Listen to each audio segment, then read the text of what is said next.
Welcome to the Deep Dive. Today we're embarking on a fascinating journey, really getting into the profound impact of a figure whose life story isn't just history. No, it's much more. It's, a foundational blueprint for modern democracy, Yeah. George Washington. Exactly. We've taken a stack of sources, really comprehensive stuff, looking at his formative years, his military career, his time as president, and, yeah, even the complex, sometimes contradictory parts of his personal life. Which are definitely there. Oh, yeah.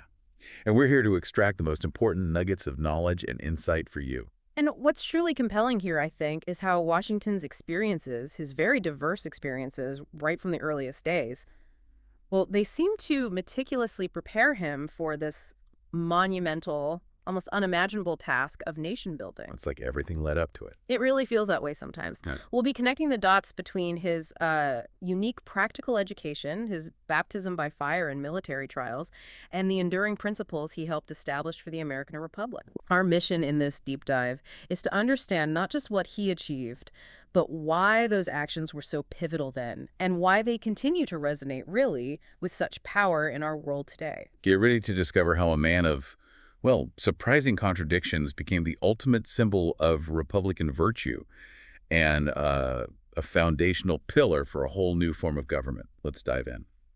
Okay, so let's start at the beginning. George Washington, born in Westmoreland County, Virginia, 1732.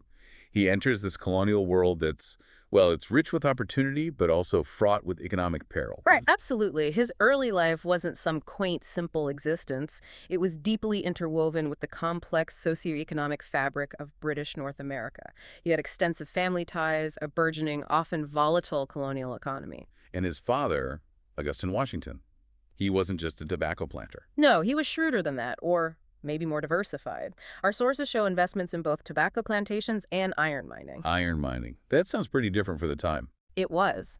Much more industrial, capital-intensive than typical plantation agriculture. And this entrepreneurial spirit, with its inherent risks, exposed young George to that double-edged sword of the colonial economy. Meaning the potential for immense wealth, sure, but also profound uncertainty. Think about fluctuations in tobacco prices, a huge deal for Virginia planters, plus the heavy hand of colonial tax regimes and often arbitrary practices by British authorities. Right, things they couldn't control. Precisely. Even the credit lines financing their operations often came from London bankers, so there's this tangible sense of financial dependency. So even from his youth, Washington's experiencing this concrete reality of political economic dependence. It's not abstract theory for him. Not at all. He's living the consequences of external control, seeing how British policies directly impacted his family's livelihood, their prospects. And this personal experience of economic vulnerability tied directly to imperial policies. Well, it became a cornerstone of his understanding of true freedom. So it planted a seed early on. A big one. It raised this fundamental question for him. How can you have true political freedom without genuine economic autonomy? It wasn't just philosophy. It was deeply practical, rooted in his family's finances and the wider colonial situation. And that stuck with him. It became a cornerstone of his later political philosophy. It drove his determination to forge a truly independent nation, not just politically, but economically self-sufficient. Interesting. And his mother, Mary Ball Washington, what was her influence? Also crucial, sources paint her as having a strong character, deep Anglican faith. She was apparently meticulous about her children's education, instilling a robust moral foundation. A moral compass. Exactly, shaping what he'd later call virtue-based public service, emphasizing integrity, selflessness, prioritizing the common good. Okay, so that's the family backdrop. But his education, it wasn't typical for someone of his eventual stature, was it? No, definitely not. We often picture these founders as formally educated scholars, but Washington's formal schooling was surprisingly brief, fragmented, especially compared to other elite colonial kids who might go off to England. So what did he learn? He learned from local teachers, and the focus wasn't classics, Latin, Greek. It was intensely practical: mathematics, navigation, and most critically, surveying. Surveying. That keeps coming up. And this lack of traditional formal learning, as you put it, well, it quickly transformed into an invaluable richness of practical experience. It forged a unique leadership model. How so? Well, his skill in serving was absolutely crucial. It wasn't just about knowing the land, the topography, literally mapping out these vast, untamed frontier areas. Hmm. It also taught him the profound responsibility that came with representing the British crown out there. He got this deep, first-hand understanding of boundaries, property rights, the complexities of land ownership, expansion, even mediating disputes. Who's doing this young, too, right? Right. Very young.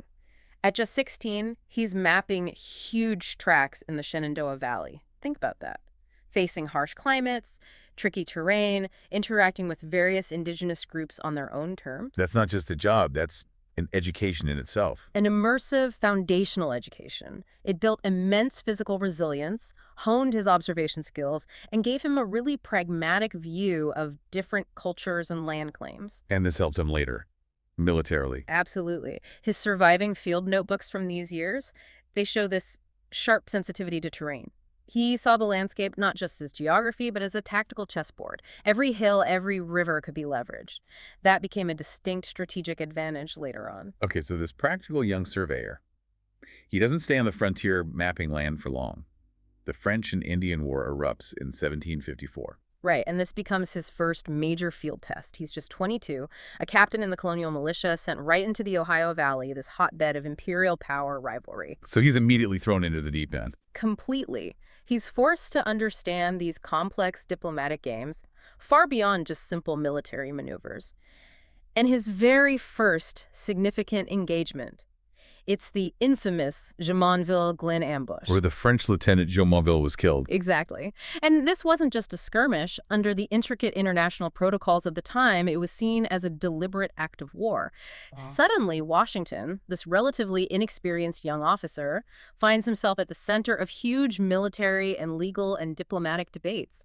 Serious international repercussions. Wow. And right after that came Fort Necessity. Yes, the retreat from Fort Necessity, another bitter lesson. Not purely a military defeat, though it was that too, but more a stark demonstration of crippling logistical problems, intelligence failures, and facing an overwhelming enemy force. So learning the hard way. Very much so. And that defeat, particularly, our sources suggest it forged in him this deep, almost obsessive focus on discipline, meticulous supply lines, a strict chain of command, principles that would profoundly shape his later command style. Trying not to repeat those mistakes. Precisely, shaping the Continental Army later on.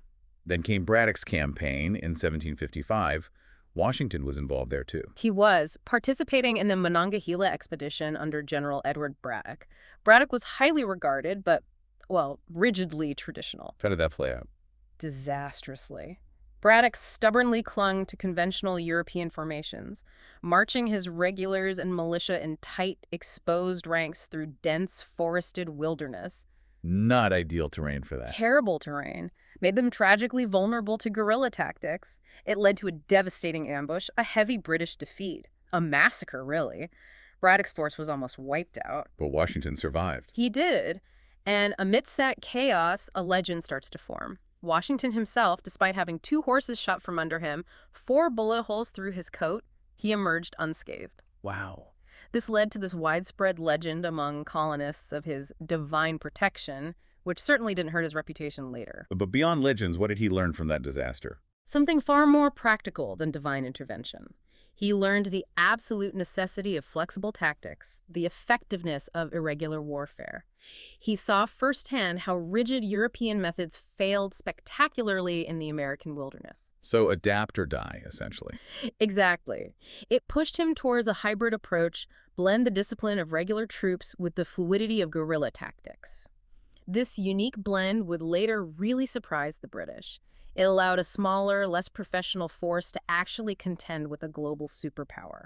Any other takeaways from that war? Yes, something psychological but very important. The often contemptuous attitude of the British regular army towards the colonial militias, seeing them as inferior, provincial. The regulars looking down on the colonials. Right. And this deeply instilled in Washington a strong sensitivity to concepts like equal status and self-respect, but in a political context. It really fueled his conviction for independence, not just for the colonies as an entity, but for the dignity and self-determination of Americans as a people. Okay, so fast forward to the 1760s.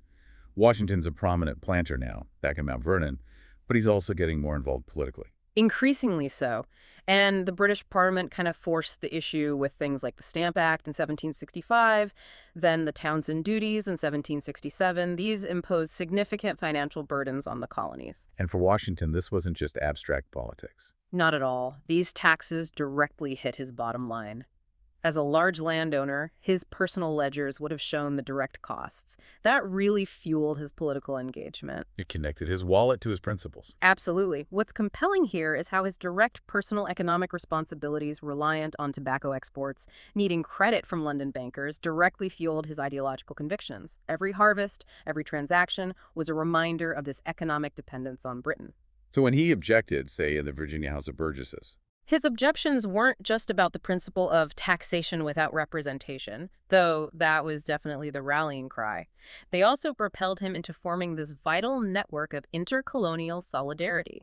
He started connecting with leaders in other colonies facing similar issues. and building bridges. Exactly. He understood the struggle against British economic control was a shared one, needing a unified front. This period really saw this powerful merging of his personal experience, his pragmatic observations, and his broader ideological motives. And this laid the groundwork for his later ideas about government, like a federation. Yes, his vision for a strong but limited federation starts to take shape here. It wasn't a sudden radical conversion, more a gradual crystallization of ideas.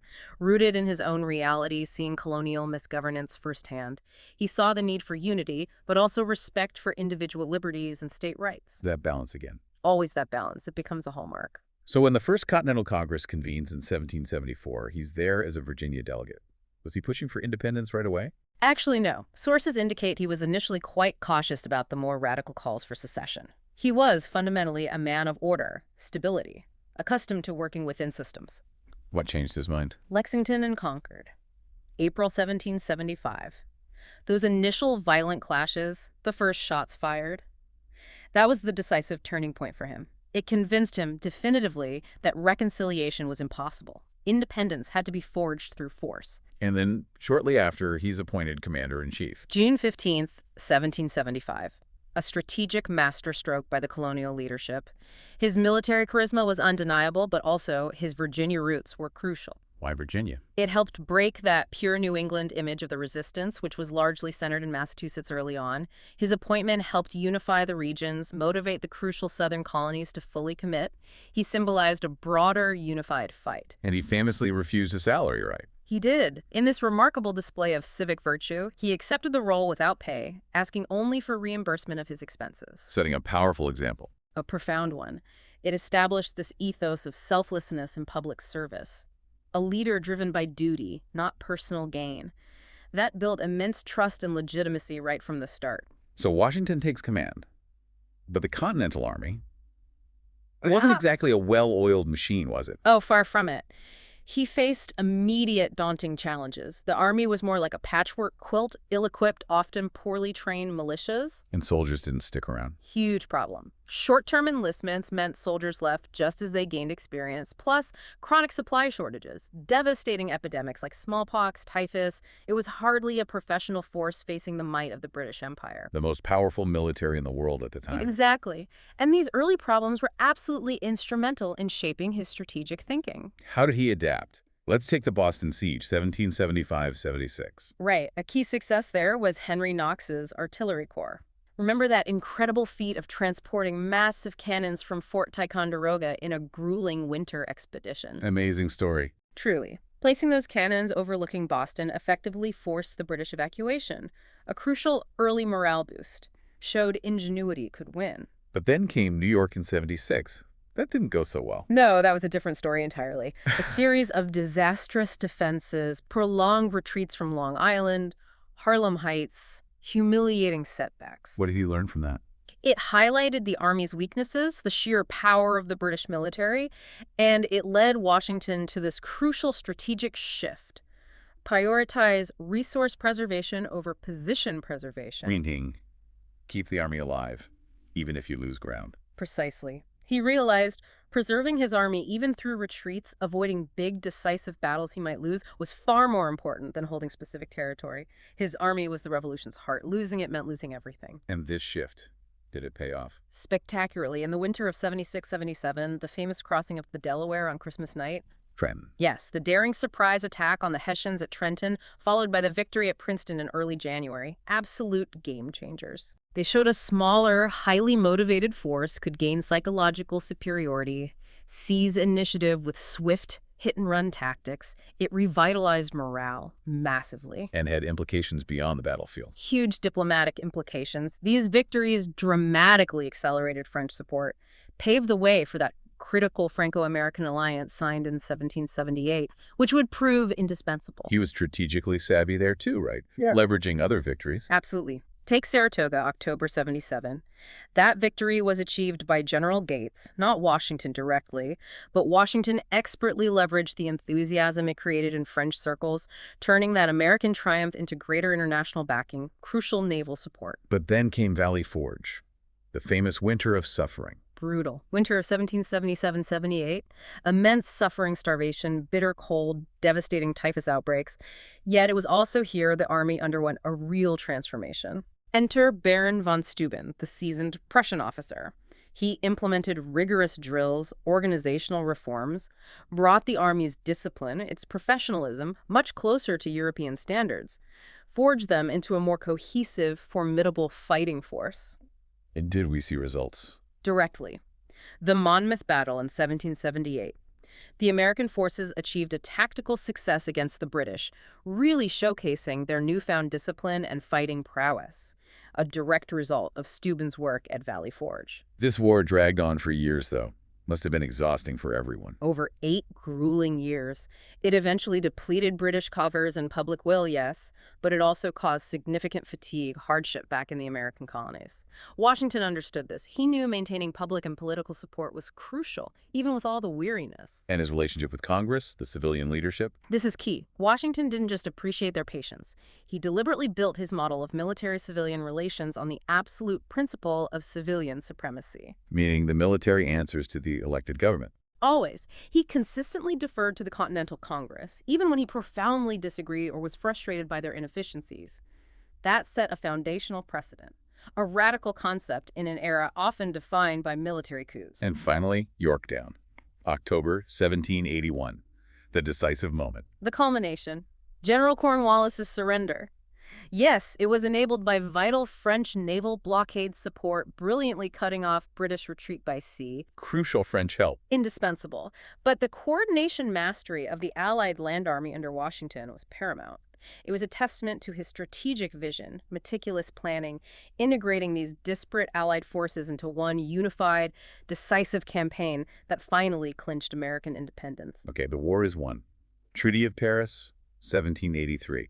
Washington is the conquering hero. Immense power, public adulation. What happens next is maybe his most critical decision. It really might be. He's at the head of a victorious army. The whispers start. Will he become a king? Some kind of military leader? Or will he truly submit to civilian rule? A dangerous moment for the new republic. Extremely perilous. And what's truly compelling here is the Newburgh conspiracy, this nascent mutiny brewing among his officers. Right, over unpaid wages, grievances against a broke Congress. Exactly. There was a very real risk the army might march on Congress, seize power. Many officers felt betrayed, uncompensated. How did Washington handle it? In this pivotal, deeply emotional moment, March 15th, 1783, he addresses his officers directly. During his speech, he pauses, fumbles for a document, then slowly puts on his spectacles. The famous spectacles moment. Yes, remarking with this elegant vulnerability, "Gentlemen, you will permit me to don my spectacles, for I have grown not only gray, but almost blind in the service of my country." Wow, what was the effect? Astonishing. This simple human gesture, this vulnerability from their revered commander, it disarmed them. Appealed directly to their patriotism, their shared sacrifice. It completely quashed the coup-like tendencies. Just the power of character. His personal character and moral authority upholding Republican ideals, showing virtue could outweigh military might. And he followed that up with his resignation. He did. December 23, 1783. In this powerful demonstration before the Continental Congress, he formally submits his resignation as commander-in-chief. Not just a formality, a deeply symbolic act. Echoing Cincinnatus, the Roman dictator who returned to his farm. Precisely, deliberately invoking that ideal. Thomas Jefferson, recognizing the immense significance, called it the greatest political virtue ever exhibited on the stage of human affairs. High praise. And accurate. Voluntarily relinquishing supreme power, especially for a victorious military leader. Unprecedented, unheard of, really, at that time. Military victories almost always led to authoritarian rule. So this set the standard. A powerful, enduring precedent for civilian control of the military. The peaceful transfer of power, fundamentally distinguishing the American experiment, establishing that power belongs to the people, not the military, not one individual. But independence didn't automatically mean stability, did it? The years into the Articles of Confederation, not exactly smooth sailing. Not at all. Washington himself privately called it chaos in his letters. The states struggled mightily: financial collapse, rampant border disputes between states, internal trade tariffs stifling the economy. So fragmented and ineffective. Deeply. The articles were deliberately designed to prevent strong central authority, fearing tyranny, but they were simply too weak to govern effectively to unite the nation. And events like Shays' Rebellion. Shays' Rebellion in 1786, that armed uprising of indebted farmers in Massachusetts, vividly proved the absolute necessity of a stronger but still balanced central government. These upheavals showed the nation was truly at risk of fracturing. So the Confederation's weaknesses basically forced the issue. Highlighted the desperate, undeniable need for a fundamental shift. A stronger, more cohesive framework was needed to unite the states, ensure domestic stability, project a unified image. Which leads us to the Constitutional Convention in Philadelphia, 1787. And Washington comes out of retirement for this. Reluctantly, yes. He emerges from his hard-won retirement at Mount Vernon, and his presence was so revered, he was unanimously elected president of the convention, a testament to his immense moral authority, his unifying presence, seen as indispensable. What was his role like during the convention? Did he dominate the debates? Interestingly, no. His role was more subtle yet powerful. He rarely intervened directly in the often heated debates over representation, slavery, the executive. But what did he do? His very presence created this sense of neutral arbitration. Amidst all the squabbles, the competing state interests, his gravitas lent legitimacy to the whole process. He was like a silent guarantor of stability and purpose. And the structure they came up with, the separation of powers. That aligned perfectly with his deeply held idea of organizational discipline, learned from his military career.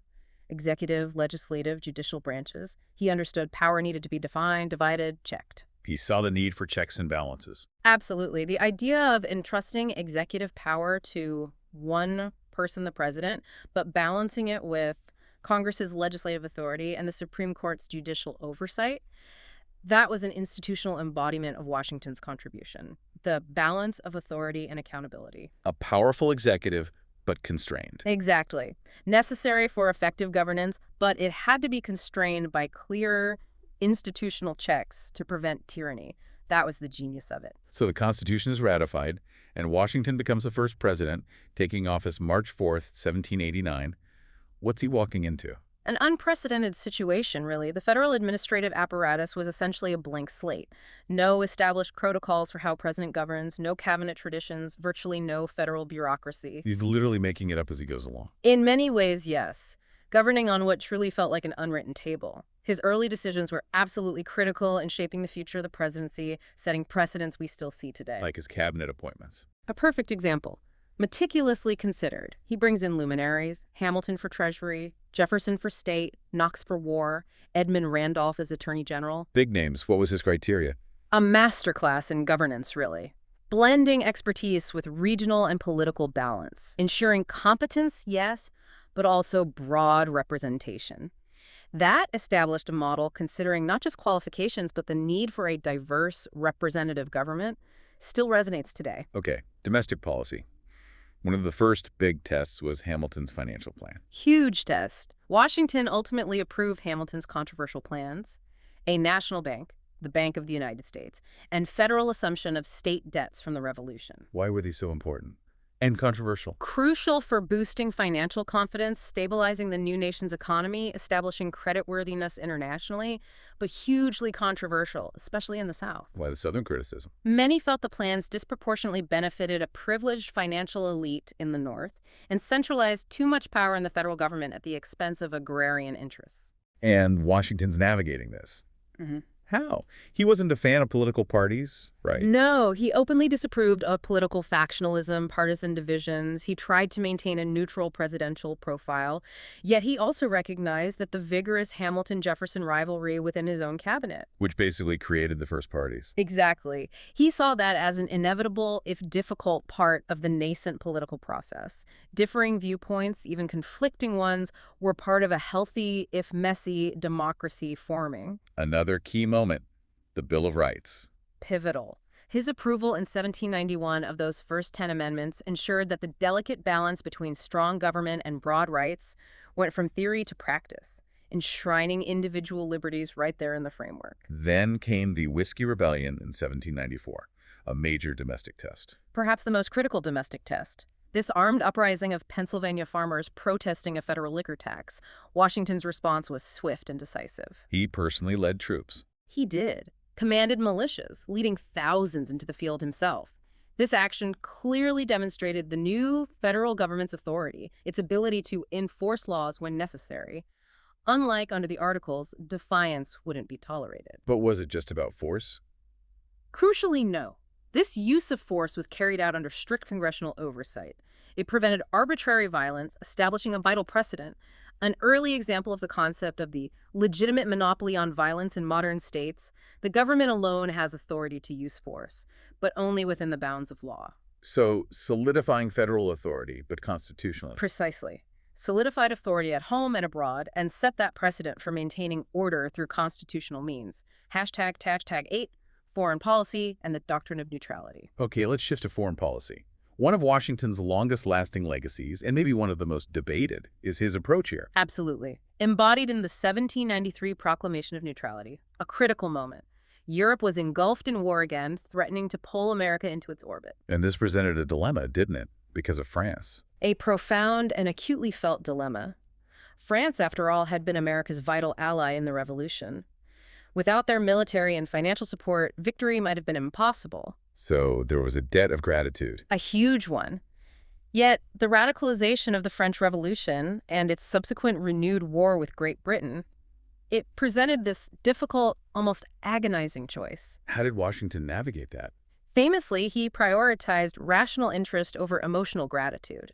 He argued the nation needed time, citing incomplete economic recovery, an inadequate navy, continued dependence on Atlantic trade, reasons to avoid entanglement. Basically, we can't afford another war right now. Exactly. He shrewdly understood that getting involved in another major European conflict would jeopardize everything they'd fought for, potentially undermining the fragile experiment itself. And the Jay Treaty with Britain in 1795, how does that fit in? It underscores the policy. It partially resolved commercial and border disputes with Britain. Yes, it drew considerable French anger. They felt America was favoring Britain. So it wasn't popular with everyone. Not at all. But critically, it secured the vital port economies of American cities in the long run, ensured economic stability. So this neutrality wasn't just about avoiding war, it was pragmatic protection. Precisely. Protecting the nation's economic and strategic future. A clear-eyed approach to a dangerous world, recognizing the young nation needed time to consolidate strength. And this set a precedent for future U.S. foreign policy. Deep roots, yes. It laid the groundwork for America's enduring reflex of, well, distancing itself from potential conflicts. You can trace it from the Monroe Doctrine in the 19th century right up to isolationism before World War II. Avoiding entangling alliances. That fundamental tenet. Avoid entangling alliances, prioritize national self-interest and domestic well-being, especially while still developing strength. Though it evolved, that principle remained a powerful reference point for centuries. All right, Washington finishes his second term, and he faces another huge decision. Run again. He was incredibly popular. Immensely popular, widespread calls for him to remain in office. But he chose not to, and in doing so, he initiates this unwritten two-term tradition. Which lasted until FDR and then got formalized in the 22nd Amendment much later. Exactly, formalized in 1951. But his voluntary relinquishment of power itself, that was a powerful, almost revolutionary statement at the time. And then came his farewell address, September 1796. More than just a goodbye note. Oh, far more. It's a profound Republican manifesto, a testament to his accumulated wisdom, a roadmap for the Republic's future. He lays out these foundational warnings. What kind of warnings? He cautioned profoundly against what he called the dangers of faction, what we'd call extreme partisanship today. He feared it would weaken national unity, calling the alternate domination of one faction over another a frightful despotism. That's familiar. What else? He warned against unnecessary foreign alliances, believing they'd invite interference in domestic affairs, drag the nation into European conflicts not its own, echoing his neutrality stance. And he stressed the danger of accumulating public debt, urging fiscal responsibility, warning against becoming an intergenerational burden. These warnings really became cornerstones, didn't they? A fundamental reference text for American political philosophy for centuries, shaping debates on unity, foreign policy, economic prudence. And the style of the address itself, you mentioned it was different from, say, the Federalist Papers. Yes, the language. Practical, plain, profoundly persuasive. Unlike the more theoretical Federalist Papers, it was accessible to the common citizen, laying out complex ideas about governance, national character, in a way that resonated broadly, an early model of popular political communication. And the impact wasn't just domestic, right? His stepping down. No, the decision to peacefully transfer power had a wide-ranging global impact. An inspiring example for nascent democracies. Think of Simon Bolivar in Latin America, deeply admiring this military leader submitting to civilian rule, or European constitutionalists grappling with new governments. It set a moral benchmark. Absolutely. The idea that power can be limited by virtue, that a leader, even a wildly popular one, would voluntarily step down rather than cling to power. Historically rare, almost unheard of. It provided this powerful precedent for democratic governance worldwide. Hashtag tag 10, slavery, Mount Vernon, and personal contradictions. Now we have to address a crucial and deeply troubling aspect of Washington's legacy. Slavery. It's impossible to understand him without confronting this. Impossible. It's a profound shadow complicating that image of a champion of liberty.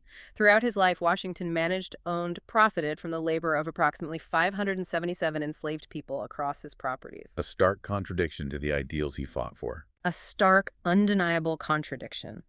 And it's crucial to understand the nuances, but also the reality.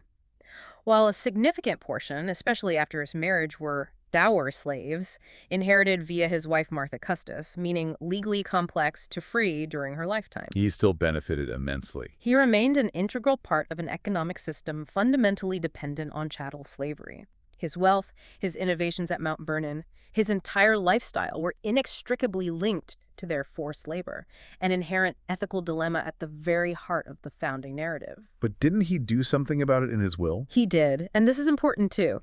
In his will of 1799, he took an exceptional, unprecedented step among Virginia plantation owners of his time. He explicitly freed the enslaved people he directly owned upon his wife's death, and allocated funds for the care of the elderly and children among them. Which was unusual for the time. Extremely rare. A remarkable act of conscience, given the norms.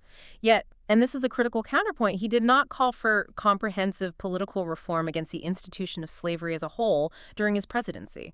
He didn't publicly advocate for abolition. And that's a major focus of criticism today. A central focal point. A painful reminder of the limitations of his vision for universal liberty. Beyond slavery, though, Mount Vernon was also known for agricultural innovation. Yes, he was a meticulous, forward-thinking farmer, constantly experimenting, implemented a sophisticated 5-field rotation system, pioneered soil-enriching crops like clover and turnips, used fertilizers, trying to improve productivity and sustainability. So progressive in his farming. In his techniques, yes. Early foundational sources of American agronomy knowledge, seeking to break free from the soil-depleting tobacco monoculture. Quite visionary for the time. But again, the contradiction. It's inescapable. Even this innovative farm model, aiming for efficiency, sustainability, it was fundamentally based on forced labor. The system allowing these experiments, the record-keeping, implementing new techniques, all sustained by exploiting enslaved individuals. Duality again. The champion of liberty, the slaveholder, the agricultural innovator whose progress relied on human exploitation.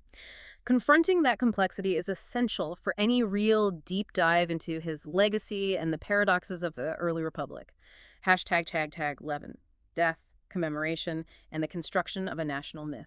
Washington dies December 14, 1799, from, what was it, a throat infection. Acute laryngitis, possibly epiglottitis complications, seems likely based on accounts. His passing plunged the nation into this unprecedented period of national mourning, a profound collective grief. Understandable, given his role. Absolutely. And the response to his death played a significant role in shaping what scholars call American civil religion. Not traditional religion, but Right, more the set of beliefs, symbols, rituals that unite a nation, sacralize its history.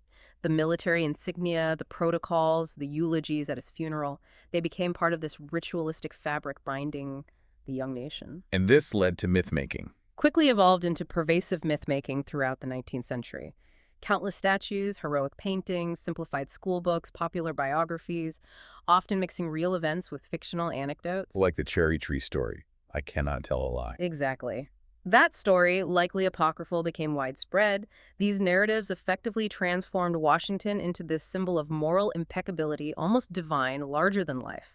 A deliberate effort to create a unifying symbol. A conscious and unconscious effort, yes. Yeah. Creating a unifying national identity around this singular, idealized founder. Someone above reproach whose virtues could inspire the Republic.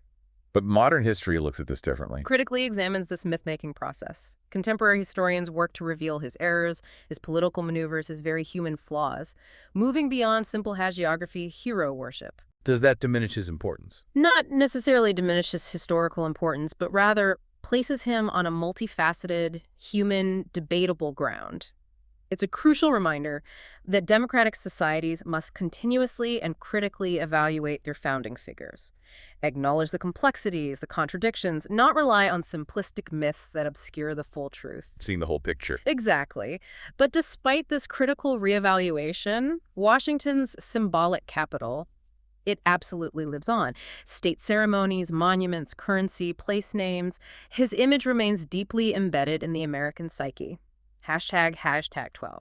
International reflection and contributions to democratic theories. And his influence wasn't just confined to America, was it? His leadership model had international reach. Oh, definitely. It established a kind of universal archetype for a founding leader. His actions resonated across continents, influencing figures from Simon Bolivar in Latin America leading independence movements, wrestling with similar dilemmas of power. Right, Bolivar admired him. Deeply, to constitutional monarchies forming in the Balkans looking for stability, even various African independence movements in the 20th century trying to build new nations. What specifically resonated? That profound virtue of relinquishing power instead of seizing it, that became a moral benchmark for legitimate governance, especially among 20th century Third World leaders emerging from colonial rule. They saw him as an example. A powerful example of a military leader who, despite holding immense power, voluntarily submitted to civilian authority. A radical idea that set a global standard, showed true power could lie in respecting institutions, knowing when to step aside. And institutionally, his ideas about the presidency. Also influential. Even in parliamentary presidential hybrid systems around the world, Washington's formula of one-person executive plus institutional balance, that's been widely adopted as an example for structuring leadership, implementing checks and balances. It connects to political theory, too. Yes, Max Weber's concept of the rationalization of charismatic authority fits Washington perfectly. How a leader's personal magnetic appeal, their charisma, gets successfully transformed into the stable, enduring power of institutions, ensuring the system outlasts the individual. So his genius wasn't just personal leadership. But in building enduring structures, ensuring the American presidency wouldn't rely solely on the unique qualities of one person, but on established, self-sustaining frameworks. That was key for long-term stability. ###13, historiography, criticism, and continuous reevaluation. So as history evolves, our view of figures like Washington evolves, too. You mentioned new fields emerging mid-20th century. Right. Social history, subaltern studies. These opened entirely new lines of questioning in Washington biographies, moving beyond just the great men and political events. How did that change things? They sought to understand the experiences of ordinary people, marginalized groups, the broader societal context, which led to significant areas of critique regarding Washington, a more comprehensive, often challenging examination. Like what specifically? Scholars began rigorously scrutinizing his relationship with enslaved people, not just ownership, but the specifics of their lives, the enduring impact. Also, his policies towards indigenous populations. analyzing his expansionist strategy regarding their lands from an internal colonialism perspective. Internal colonialism. Meaning, while the nation sought independence from external colonial rule, it simultaneously engaged in a form of internal expansion and subjugation of Native American peoples. Also, his notable silence on women's issues, practices of protecting elite interests, these came under scrutiny. In feminist historians. They examined things like family wealth transfer, property law through the lens of Martha Washington's assets, exposing the patriarchal structure embedded within the Washington myth and the broader society. So these critical perspectives, they don't erase him, but they add layers. Exactly. They don't diminish his historical importance, but place him on that multifaceted, human, debatable ground we talked about. It reminds us that democratic societies must continuously, critically evaluate their founding figures. Acknowledge the full complexity. It's essential for true historical understanding and for fostering a more inclusive, just society today. Seeing the whole person, warts and all, hashtag 14, contemporary echoes of the legacy. Okay, let's bring it to the present. Centuries later, do Washington's actions, the institutions he helped build, still matter? Oh, profoundly. The structures he helped establish, the president's veto power, Congress's crucial budgetary oversight, the principle of judicial independence, these continue to serve as global reference frameworks for democratic governance. And maybe more subtly in how we judge leaders today. Absolutely. American society, even implicitly, still often measures the trustworthiness of its presidents against what some call the Washington threshold. That historical standard demanding leaders prioritize public interest over personal gain, refrain from using office for personal enrichment, and, critically, guarantee a peaceful transfer of power. These are direct legacies of his conduct, the precedents he set. And his foreign policy. Neutrality. Does that still echo? Well, the strict neutrality principle didn't last indefinitely. Obviously, world wars changed that. But it continues to be invoked as a normative reference in discussions about limiting foreign intervention, even today. Really? Yes, it represents that deep-seated American impulse to avoid entangling alliances, prioritize domestic well-being, reflecting a core tenet he laid down. So even when policy changes, that original principle keeps getting brought up in debates. It's fascinating how those early decisions still inform our debates, our expectations. The echoes are undeniable. The institutions, the principles, they aren't static. They're living frameworks, constantly tested, adapted, reinterpreted, but their roots are firmly planted in the ground he helped prepare. Washington's ghost, in a way, remains a powerful presence in the American political imagination. And that brings us towards the end of this deep dive. We've covered a lot of ground on George Washington's extraordinary life and his, well, incredibly enduring legacy. We have. We've seen how his personal experiences, even those profound contradictions, the economic struggles, the reality of slave ownership forged a leader who somehow understood the incredibly delicate balance required to build and then sustain a new nation. He was a man shaped by his times, absolutely, but he also profoundly shaped the times to come, left an indelible mark. And if we connect this to the bigger picture, his life is almost like a paradigm. It really can be read that way, where personal virtue, or at least the ideal of virtue, transformed into institutional structure. He skillfully balanced military discipline with political foresight, that cautious conservatism with a reformist pragmatism, personal ambition with this unwavering sense of public responsibility. Providing a kind of formula. A universal formula, perhaps, for Republican leadership.